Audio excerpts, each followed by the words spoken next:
How do you get fired from a job you never worked? I was halfway to the subway, still waking up, when a phone call completely derailed my morning. My headphones were in, coffee in hand, and I answered without checking the number. Hello? A harsh voice exploded through the speaker. Finally, where have you been? You're fired. I stopped walking. What? You heard me. You've been late repeatedly, your performance has been terrible, and HR is preparing the paperwork. My stomach dropped. Wait, I said. I think you have the wrong person. No excuses. Your desk is being cleared out. Pick up your belongings today. Someone will meet you at 3.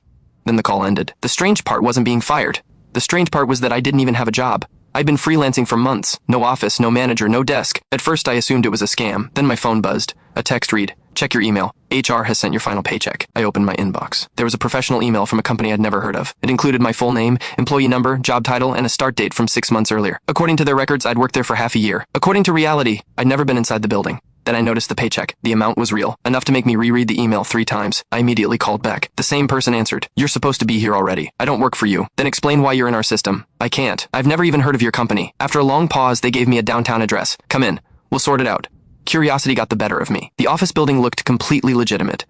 Inside, the receptionist immediately directed me to the 22nd floor like she'd been expecting me. The office was full of employees working normally. Except none of it should have involved me. A woman in a business suit looked up. "Nice of you to finally show up." "I don't work here." She simply pointed to a chair. A young employee handed me a folder. "Your termination paperwork." I opened it. There was my name, my hiring date, my department, even an employee ID photo that looked eerily like me. I demanded an explanation. A manager led me into a conference room. Then he said something I still struggle to believe. "Your identity was accidentally used while testing a new AI-powered onboarding system." I blinked. What? The software generated a complete employee profile using publicly available information and mistakenly inserted it into our internal system. I couldn't believe it. So an AI hired me. He nodded, and then fired me. Exactly. The company had performance reviews, HR records, and employment files proving I worked there. The only problem? I never had.